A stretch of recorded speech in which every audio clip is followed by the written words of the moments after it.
Vamos a compartir hoy un mensaje llamado El único Dios verdadero. Nos toca analizar, estudiar un poco la vida y ministerio del profeta Elías. La palabra Elías significa Jehová es Dios. Y como muchos tantos otros hombres de Dios cuyos nombres hacen referencia a una característica importante de su ministerio, también Elías fue elegido por Dios para mostrarle a Israel quién era el verdadero Dios. Jehová es Dios. Primera de Reyes, poneme el versículo, así lo leemos. Porque este versículo es muy importante. Primera de Reyes, capítulo 18, verso 21. Dice, y acercándose Elías a todo el pueblo, dijo, ¿hasta cuándo claudicaréis vosotros entre dos pensamientos? Si Jehová es Dios, ahí está el nombre de Elías, pueden verlo. Si Jehová es Dios, seguidle, y si Baal, id en pos de él. Y el pueblo no respondió palabra. Si quieren, vayan buscando en sus Biblias, Primera de Reyes, capítulo 17. Vamos a andar por esos capítulos. Este versículo creo que es el punto clímax de su ministerio. Decídanse. Ese fue el centro de su mensaje y también puede ser la pregunta central del mensaje de hoy. ¿Hasta cuándo vas a estar con una pata en el Señor y con la otra pata en las cosas del mundo? ¿Hasta cuándo claudicaréis? Así estaba Israel, claudicando entre dos pensamientos. Trataban de combinar el culto a Dios con el culto a otros dioses, a Baal. Claudicar significa abandonar las convicciones por otras ideas. Pero Elías no. Si Israel estaba claudicando, Elías no. Elías fue un gran ejemplo de convicciones firmes. Él siempre supo que Jehová era Dios, como lo dice su propio nombre. De ahí el título del mensaje, el único Dios verdadero. La vida de Elías resulta un gran ejemplo para todos nosotros los creyentes.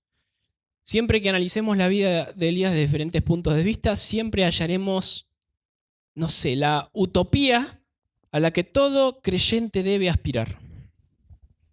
Te invito a examinar su vida y ministerio para que nos apropiemos de algunas de sus cualidades. Destaco en especial 3 características principales. Vamos a ir con la primera. Elías fue una luz en las más oscuras tinieblas.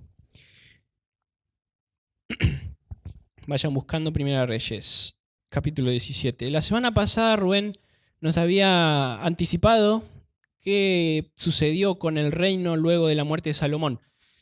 Su hijo Roboam impuso cargas muy pesadas sobre el pueblo y consiguió que el reino se divida en dos. Por un lado, el reino del norte se llamó Israel y por el reino del sur fue llamado Judá. El reino del sur es mucho más ordenado, se conserva la línea davídica. En otras palabras, los herederos, los sucesores al trono son herederos de sangre real. Era muy importante mantener el linaje, ya que el Mesías iba a ser un descendiente de David, de la familia de Judá, de la tribu de Judá. De allí va a salir el Mesías. Entonces, allí en Judá se mantiene el árbol genealógico de David. Y también hay algunos reyes que son muy buenos. Pero por otro lado, en el reino del norte, es un desastre. A nivel político hay algunas conspiraciones, entonces se pierde lo que sería el linaje. Otras personas van sucediendo, van ocupando el trono, y a nivel espiritual también un caos. Fueron politeístas porque adoptaban costumbres paganas todo el tiempo, se iban tras dioses ajenos, y en ese tiempo el peor de los reyes de Israel, porque saben una cosa, no hubo un solo rey que haga las cosas bien. Pero el peor de los reyes de Israel fue Acab. Acab rompió todos los récords de los reyes malos. De los reyes malos. En especial, hizo algo que desagradó muchísimo a Dios. Él construyó un templo a Baal. Baal, ustedes saben, así como Salomón había hecho un templo a Dios, Acab hizo un templo a Baal. Baal era el principal dios de los cananeos que se había extendido mucho por aquellas regiones. Baal era para ellos el dios de la lluvia, el dios de la tormenta. Y piensen, ¿qué hace una tormenta? La tormenta hace descender fuego del cielo, ¿no? Con los rayos. Era para ellos un dios muy poderoso. Y piensen también lo importante que es la lluvia para el cultivo, para el ganado. ¿Por qué? Porque no hay lluvia y hay sequía, se muere el ganado, no hay alimento, se muere la gente. Era el dios también de la vida. Así que a ese dios, Jehová, el Dios verdadero, va a desafiar por medio de Elías, mostrando una serie de acontecimientos fuera de lo común. Va a resucitar un muerto, va a traer la lluvia, va a traer primero la sequía, demostrando quién era el verdadero Dios que tenía control sobre las condiciones climáticas, y también va a hacer descender fuego del cielo. Elías es levantado por el Señor para hacer frente a Baal en la peor etapa de la historia del reino del norte, que es Israel. Un teólogo llamado A.W. Pink dice acerca de Elías: el más ilustre de los profetas fue levantado durante el reino del más malvado de los reyes de Israel. Por eso podemos decir que Elías fue una luz en las más oscuras tinieblas. El primer aspecto de este punto es que Elías marcó un contraste evidente. Le voy a leer este versículo. Los demás vamos a leerlo en la Reina Valera, pero este se lo voy a leer en la Nueva Traducción Viviente. Dice: cuando Acab, que sería el rey, vio a Elías, exclamó: ¿así que realmente eres tú el alborotador de Israel? ¿Saben que si Elías estaba alborotando a Israel, es porque él era la única persona que se levantaba para hablar en contra de Baal? Esto es algo que los creyentes debemos imitar. Elías no se dejó moldear por el pensamiento de la época, por el pensamiento de su entorno. Él se mantuvo firme. Así también nosotros debemos tener convicciones firmes y no permitir que nos dominen las circunstancias culturales, sociales, económicas, morales. Firmes debemos mantenernos frente a nuestros compañeros de trabajo o de la escuela, donde estemos estudiando. Recordemos que debemos vivir sin conformarnos a este mundo, resistir. Nuestro entorno es pecaminoso y es ahí cuando, en vez de ceder para caerle bien a los demás, debemos comportarnos como hijos de Dios, como fue Elías, aunque esto cause alboroto en los demás. Otra característica que observamos es que mantuvo un ministerio solitario. Primera de Reyes 19:10. Elías respondió, dice: he sentido un vivo celo por Jehová, Dios de los ejércitos, porque los hijos de Israel han dejado tu pacto, han derribado tus altares, han matado a espada a tus profetas, y solo yo he quedado y me buscan para quitarme la vida. Esto también es algo digno de imitar, ¿eh? No estoy diciendo que tengamos que vivir solos. No estoy diciendo que siempre tengamos que estar solos, pero sí estar dispuestos a sufrir la soledad por causa del Señor. Porque puede ser que en algún momento seamos los únicos que sentimos un vivo celo por el Señor. Eso te puede pasar en la escuela, en el trabajo, en tu familia, te puede pasar en la iglesia. No sé, no siempre pasa, pero pasa. Nosotros debemos estar dispuestos a cargar con nuestro llamado muchas veces en soledad. Y agrego algo más. que todos los que te rodean hagan ciertas cosas, no significa que vos la tenés que hacer para caer bien a los demás. Que todos piensen de una manera, actúen de una manera, no significa que vos tengas que pensar y actuar como los demás. No significa que vos tenés que cambiar tu forma de pensar porque todo el mundo piensa así. Que haya mucha gente en tu contra no significa que Dios te abandonó. De hecho, Pablo, en una de sus cartas a Timoteo, le dice: en mi primera defensa ninguno estuvo a mi lado, sino que todos me desampararon. Y dice: pero el Señor estuvo a mi lado y me dio fuerzas. Así que Elías, por más de que estaba solo, no estaba solo, porque Jehová estaba con él. Nosotros debemos entender que en la soledad, por causa del Señor, el Señor está ahí a nuestro lado. Lo tercero es que Él mostró obediencia permanente.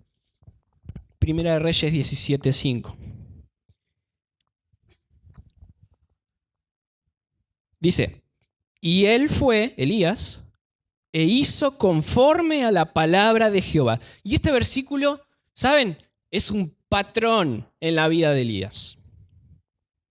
Cada vez que la vida de Elías pasa a una nueva escena, vas a ver esto. Dios mandándole y él haciendo lo que tiene que hacer.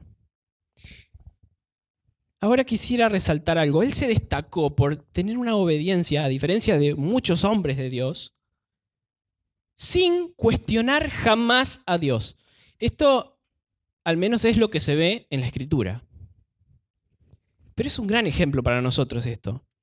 Para mí, cuando un predicador dice que Dios te desafía, que Dios te está desafiando, que tenés que salir de este lugar desafiado, les voy a dar una opinión. Para mí se están equivocando. Porque veo al menos 3 diferencias entre lo que es un desafío y lo que es un mandato de parte de Dios. Un desafío se da generalmente de igual a igual, de un hombre a otro hombre.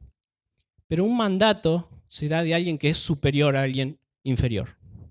Otra diferencia es que el desafío puede aceptarse o puede rechazarse, si se quiere. Pero el mandato del Señor, si lo rechazás, tiene serias consecuencias. El Señor castiga a sus hijos. Una última diferencia. Un desafío suena algo muy interesante. Suena algo impresionante, que despierta emociones. Pero la idea de obedecer no despierta gran atención en nosotros, los seres humanos. No suena algo muy divertido. Y creo que ahí está el problema.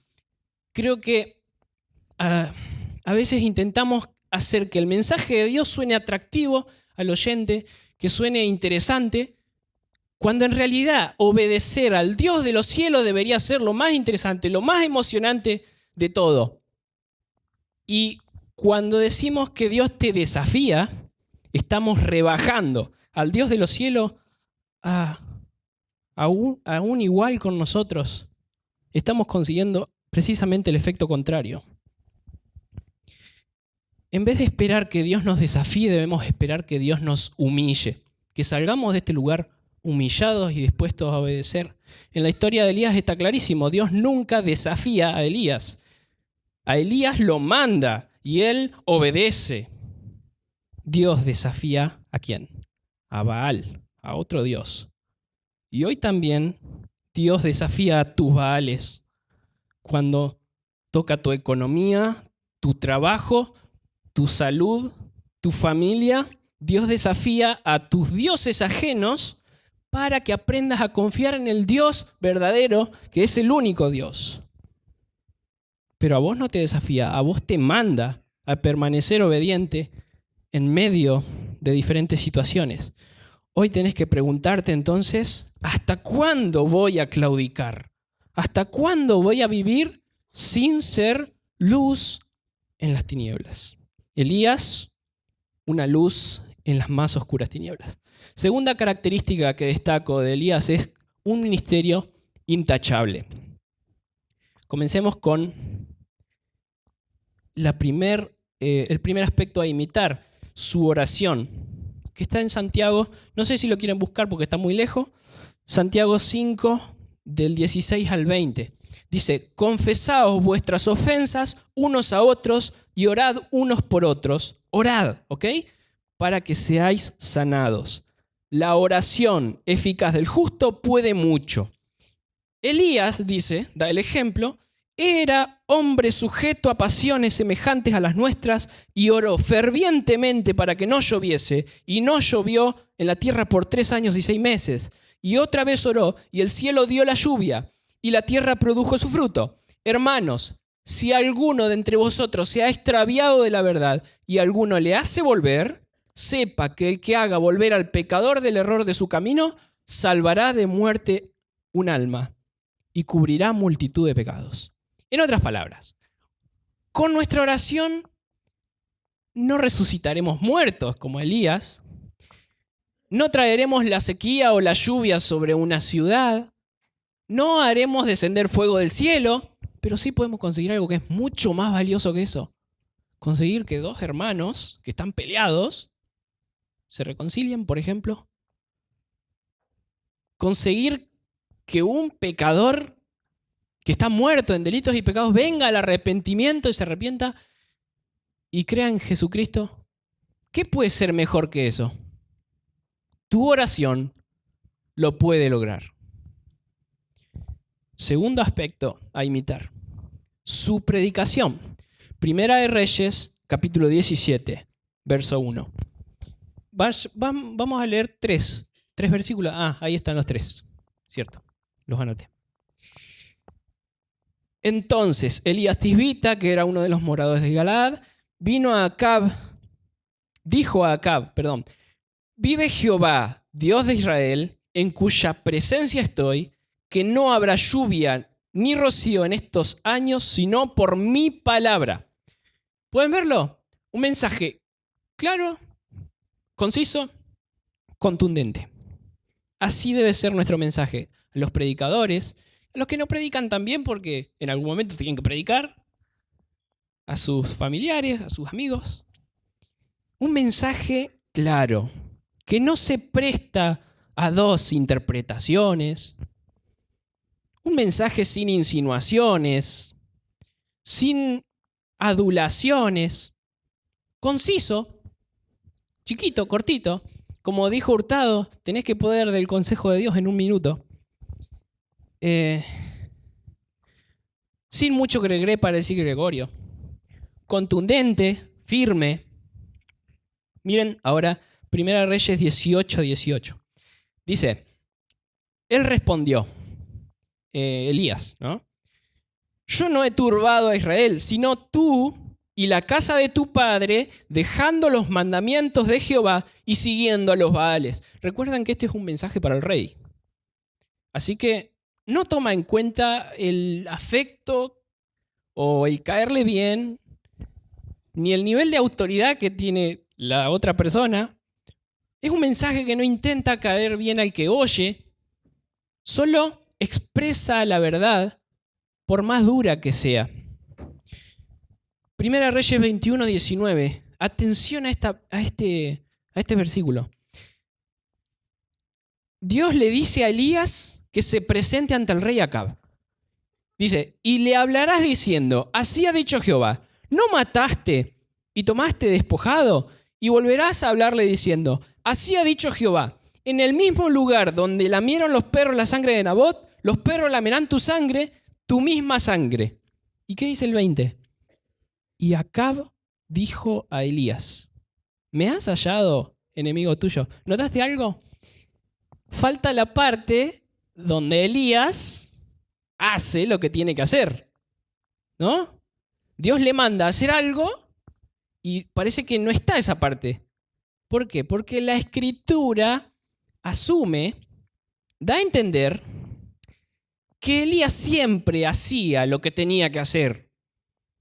Siempre hablaba al pie de la letra lo que el Señor le mandaba. Y no se movía de ahí, él hablaba la palabra del Señor. Y eso es algo digno de imitar para nosotros los predicadores. Ni más ni menos. No hay que moverse ni a derecha ni a izquierda, al revés, de lo que está escrito. Tercer aspecto a imitar, su motivación. Primera de Reyes 18, del 36 al 37. Y cuando llegó... termino de escuchar las hojas y arranco. 18, del 36 al 37.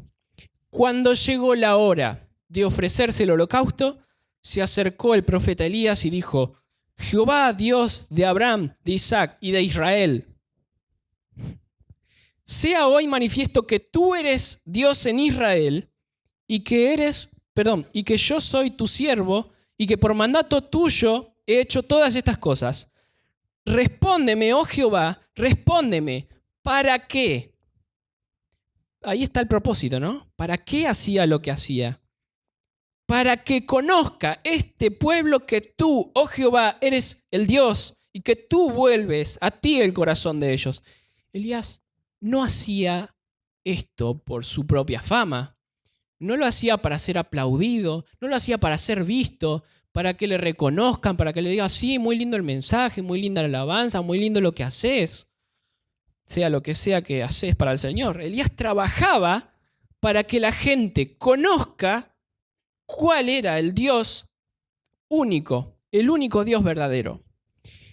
El trabajo que realices para el Señor no lo hagas esperando que alguien lo note. Hacelo con esta motivación, que la gente se acerque y conozca al único Dios verdadero. Nuevamente tenés que preguntarte, ¿hasta cuándo voy a claudicar entre Dios y los falsos dioses de mi corazón? Tercera y última característica que destaco es una fe ejemplar. ¿Qué es la fe? Todos sabemos el versículo. Certeza, convicción, ¿no? También busqué en mis archivos mentales una definición que dio una vez Miguel. Obediencia, confianza y dependencia. Mira, me olvidé de ponerlo en una imagen, pero no. Lo iba a poner como fórmulas químicas, ¿vieron? Que cada sustancia tiene su fórmula química. Bueno, la fe tiene su propia fórmula química. Obediencia, confianza, dependencia. Si falta alguna de esas tres, no es fe verdadera. Me gustó, no me lo olvido nunca porque es una forma muy, muy simplificada de entender lo que es la fe. Me atrevo a decir que Elías fue el mayor ejemplo de fe de todos los tiempos, porque él obedeció, confió y dependía de Dios en todo momento, al menos es lo que vemos en la Escritura. Lo comparo con otros grandes hombres de Dios y siempre veo que en alguna circunstancia se termina la fe. Pero la fe de Elías no variaba según la circunstancia. Ante cualquier situación que atravesaba, su fe permanecía intacta.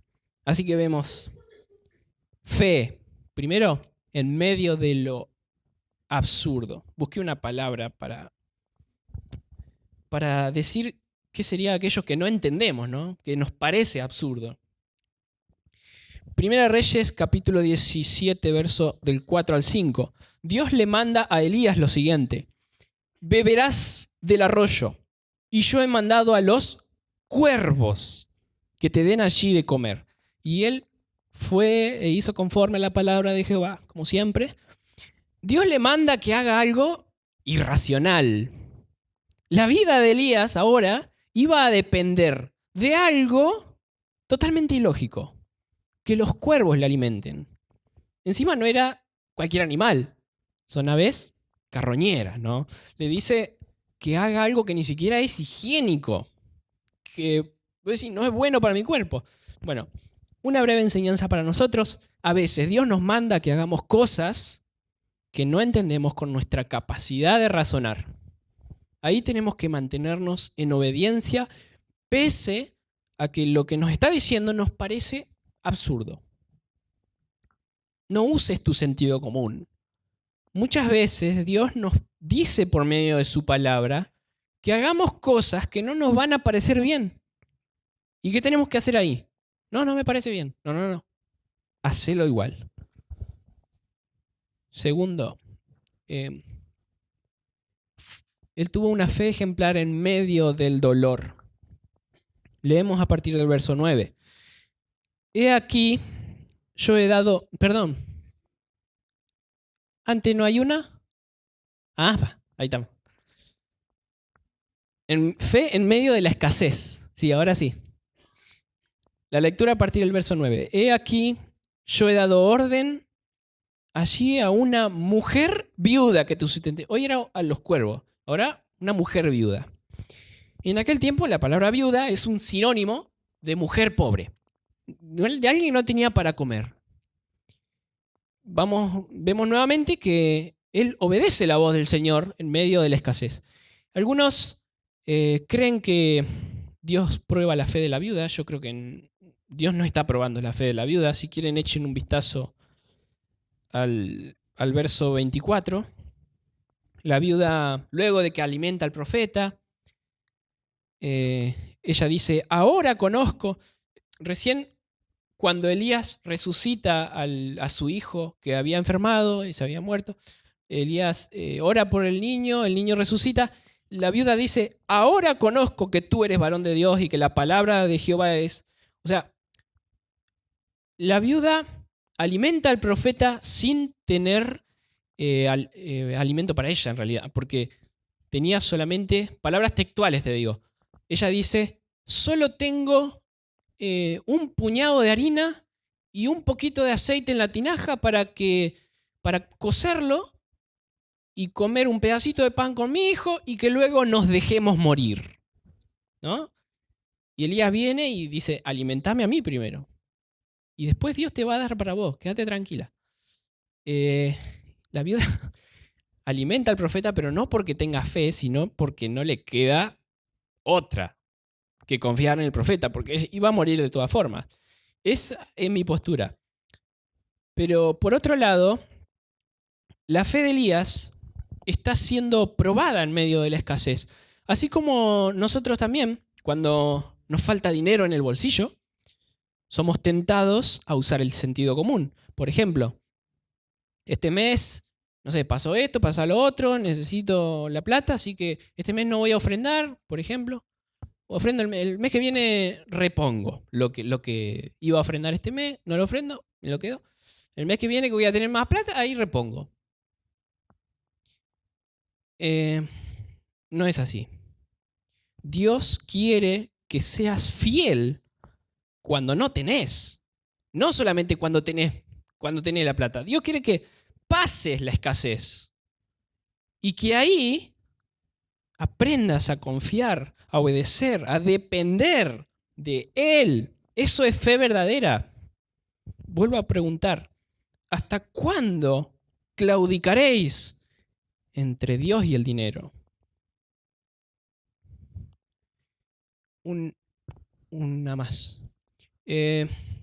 No, el anterior. Elías tuvo una fe ejemplar en medio del dolor. Estando Elías en Sarepta, el hijo de la viuda enferma, como ya lo habíamos anticipado, y muere. Muere el hijo de la viuda. Entonces Elías realiza una oración sin precedentes. Dice el verso 21. Y se tendió sobre el niño 3 veces y clamó a Jehová y dijo, Jehová, Dios mío, te ruego que hagas volver el alma de este niño a él. Entonces Dios le devuelve la vida al niño y se realiza, si no me equivoco, la primera resurrección de la historia. Al menos la que conocemos por medio de la Escritura. A veces las personas piensan que el duelo o en el dolor uno tiene como el permiso de alejarse de Dios, pero no es así. Aquí vemos a Elías, nos deja un ejemplo de fe en medio del dolor. Una más, fe en medio de la inferioridad y la oposición. Seguidamente Elías se enfrenta al rey Acab y le dice lo siguiente en el capítulo 18, verso 19. Acab, envía pues ahora y congrégame a todo Israel en el monte Carmelo, y a los 450 profetas de Baal, y a los 400 profetas de Acera que comen de la mesa de Jezabel. Él solito contra 850 profetas. En este enfrentamiento es que los profetas de Baal preparan su buey, y por otro lado Elías prepara el suyo, y el duelo consistía en que el Dios cuyo profeta haga descender fuego del cielo, ese sería el Dios verdadero. Entonces todo el pueblo estuvo de acuerdo y ya saben lo que sucedió, ¿no? Los profetas de Baal estuvieron horas realizando sus ritos y no pasaba nada. Mientras tanto Elías, miren lo que hacía en el verso 27. Y aconteció al mediodía que Elías se burlaba de ellos diciendo: gritad en alta voz, porque Dios es. Quizás está meditando, ¿saben? En el original dice algo que es un poco más desagradable. Quizás está en el baño, vamos a ponerle así. O tiene algún trabajo, o va de camino, tal vez duerme y hay que despertarle. Elías se burlaba, ¿eh? Tenés que tener una fe colosal para conservar el sentido del humor en medio de tremenda oposición e inferioridad. Creo que este punto lo podríamos tomar como referencia. Se nota cuando estamos perdiendo la fe en Dios, cuando también perdemos el sentido del humor. Allí, en ese momento, Elías ora, desciende fuego del cielo y queda en evidencia quién es el Dios verdadero. Por último, fe en medio de la debilidad y el temor.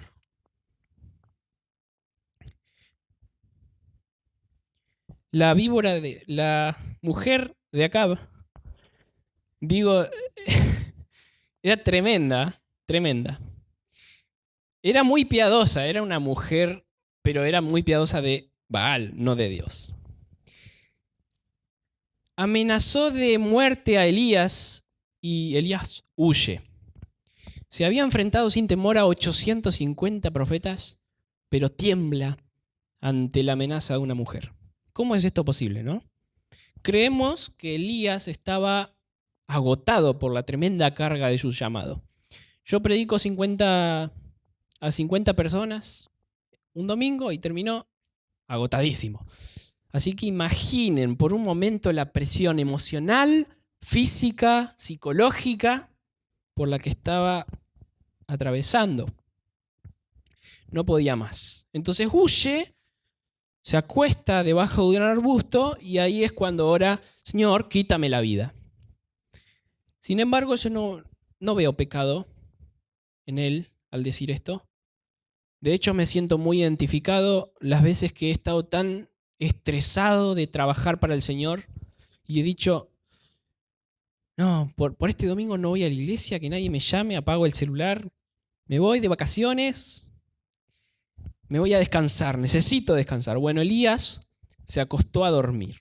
Después Dios los despierta para que coma, él come, vuelve a dormirse y dice el capítulo 19, verso 7. Y volviendo el ángel de Jehová la segunda vez, lo tocó diciendo: levántate y come, porque largo camino te resta. Se levantó pues y comió y bebió. ¿Cómo no? Una persona que está en la más profunda angustia de su corazón, ¿qué hizo? Se levantó, comió y bebió. Hizo exactamente lo que el Señor le había dicho. Nuevamente, fe, obediencia, confianza, dependencia en medio de la debilidad, en medio del temor. Y fortalecido con aquella comida, caminó 40 días y 40 noches. Miren cómo Elías continuó con una fe inquebrantable en medio del temor y de la debilidad. Cuando has trabajado tanto que te sentís agotado, física, emocional, psicológicamente, lo que tenés que hacer es lo que hizo Elías. Dormí, levantate, comé, volvé a dormir, volvé a levantarte y luego levántate y comé, porque largo camino te resta. Fortalecete con la comida que es la palabra de Dios, porque largo camino te resta. Para concluir, Baal representa todo aquello que desvía nuestro corazón de poner la fe en el único Dios verdadero. Tus Baales son aquellas personas que desvían tu corazón, que no te permiten ser luz en las más oscuras tinieblas y te hacen caer en desobediencia una y otra vez. Tus Baales pueden ser tu dinero, lo notarás cuando no tenerlo te quita el humor. Tus Baales pueden ser tu trabajo, tus seres queridos, cuando de alguna manera los amás más que a Dios. Tus Baales son todos los proyectos personales que pesan más que tu llamado que Dios te dio.